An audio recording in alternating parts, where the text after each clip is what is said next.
গ্রামের একেবারে শেষ প্রান্তে বাঁশঝাড়ার শেওড়া গাছের আড়ালে ছোট্ট একটা কুঁড়েঘর।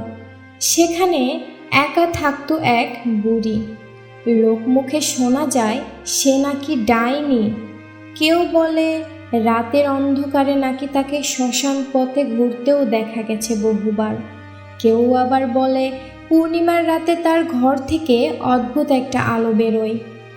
বুড়ির ছিল এক কালো বিড়াল, কুচকুচে কালো, চোখ দুটো জ্বলজ্বল করে সবুজ আগুনের মতো। একদিন বিকেলে পুকুর ঘাটে দুইজন মহিলা কলসি ভরে পানি তুলছিল। ঠিক তখনই বুড়ি ধীর পায়ে ওদের সামনে দিয়ে হেঁটে গেল। তার কাঁধে পুরনো একটা ঝোলা, সাথে সেই কালো বিড়াল। সূর্য তখন পশ্চিমের আকাশে ঢলে পড়েছে। সুজনের বউ তখন ঠোঁট বাঁকিয়ে বলে, দেখ দেখ, এত বয়স হয়েছে তবুও কেমন হেঁটে যাচ্ছে বুড়ি। নির্ঘাত এই ডাইনি। হ্যাঁ রে, তুই ঠিকই বলেছিস। আর ওই কালো বিড়ালটা দেখেছিস? সব সময় সাথে সাথে থাকে। শুনেছি ডাইনিরা নাকি এমন বিড়াল পোষে। আর খেয়াল করেছিস কখনো ওর ঘরে কোনো অভাব দেখলি? আমরা কত কষ্টে চাল ডাল জোগাড় করি, আর ওকে কখনো মানুষের কাছে হাত পাততে দেখলাম না। তাই তো, আমার তো সন্দেহ হয় বাবা, বুড়ির কুড়ে ঘরে নিশ্চয়ই গুপ্তধন লুকোনো আছে। না হলে একা মানুষ কাজকামও করে না তেমন, খায় কি করে? গত পূর্ণিমার রাতে বুড়ির ঘরের ভেতর থেকে নাকি নীলচে আলো জ্বলছিল। দরজার ফাঁক দিয়ে গ্রামের এক ছোকরা সেটা দেখেছে। তারপর থেকে ভয়ে আর সে বিছানা থেকে উঠতে পারেনি। চুপ, আসতে বল, যদি শুনে ফেলে। শুনেছি যারাই ওর নামে বদনাম করে তাদেরই নাকি অমঙ্গল হয়। তাহলে কি করব? গ্রামের মোড়লকে বলবো নাকি? এমন ডাইনি গ্রামে থাকলে তো বিপদ। মিথ্যে নাকি সত্য তা তো সময় বলবে। তবে আমি কিন্তু ওই কুড়ে ঘরের রহস্য একদিন ঠিকই বের করে ছাড়বো। একদিন দুপুরবেলা আকাশে রোদ ঝলমল করছে। গ্রামের কয়েকটা বাচ্চা, তুলি, নিতু, রাজু, পাপ্পু, চুপি চুপি হাঁটতে হাঁটতে গ্রামের শেষ প্রান্তে এসে দাঁড়ায়। ওখানেই তো সেই কুঁড়েঘর, আর সামনে বড়ই গাছ, পাকা লালচে বড়য়ে ভরা। দেখলেই জিভে পানি আসে। কথা বলতে বলতে তারা বুড়ির বাড়ির সামনে এসে দাঁড়ায়। বড়ই গাছে টসটসে পাকা বড়ই ঝুলছে, রোদে চকচক করছে লালচে খোসা। শোন রে তোরা, বুড়ির গাছের বড়ই কিন্তু দারুণ মজা। তোরা কেউ বেশি হই হুল্লোড় করবি না। জানিস তো মা কি বলেছে? হ্যাঁ হ্যাঁ, হই হুল্লোড় করবো না। কয়টা বড়ই কুড়িয়ে নিয়েই বাড়ি ফিরবো। তা তোমার মা কি বলেছে গো? আরে ওই বুড়ি নাকি ডাইনি বুড়ি, রাত হলে নাকি মন্ত্র পড়ে সে। হায়, তাহলে তো আমাদের ধরে ফেলবে।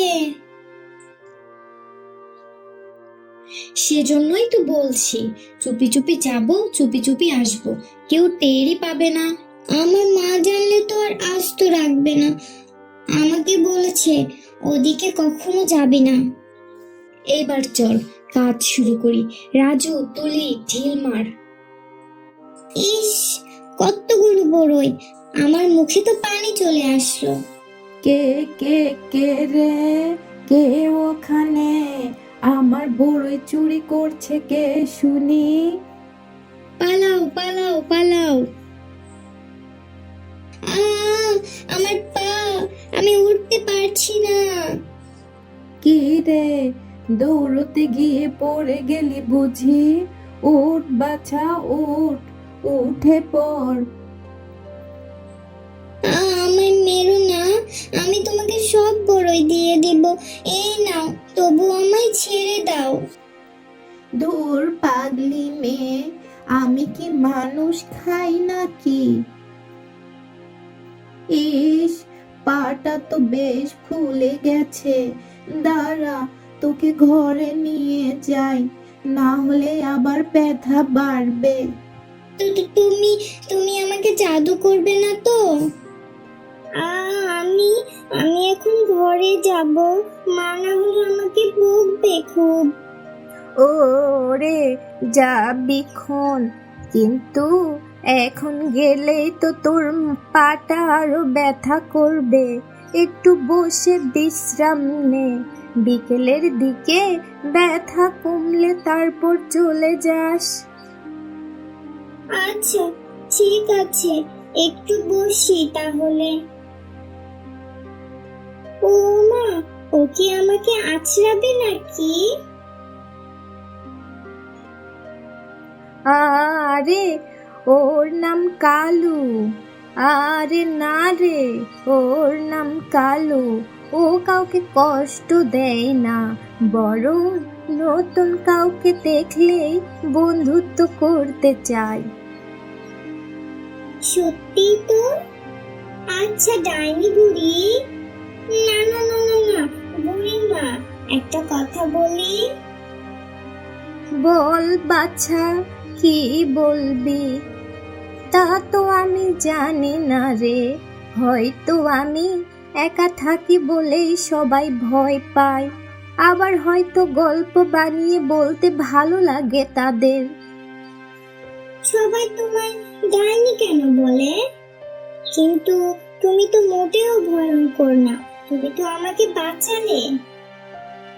জানিস, মাঝে মাঝে ভাবি মানুষ আমাকে ডাইনি ভাবলে ভালোই, ডাইনি মনে করলেই তো কেউ আমার কাছে আসতে পারবে না, কেউ আমার ক্ষতিও করতে পারবে না।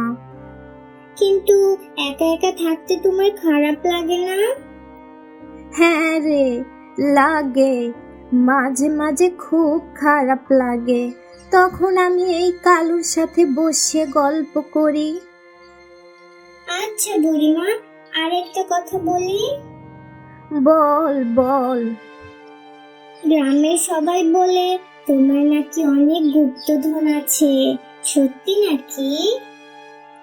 গুপ্তধন? গুপ্তধন তো নেই, সোনা রূপা কিছুই নেই। তাহলে তুমি খাও কিভাবে? তবে একটা সম্পদ আছে, এমন সম্পদ যা খেলে কখনোই শেষ হবে না। কি সেটা, ভাত নাকি মিষ্টি? না রে পাগলি, সেটা হলো দয়া আর ভালোবাসা। যতই দিস না কেন ততই বাড়বে, কখনোই ফুরায় না।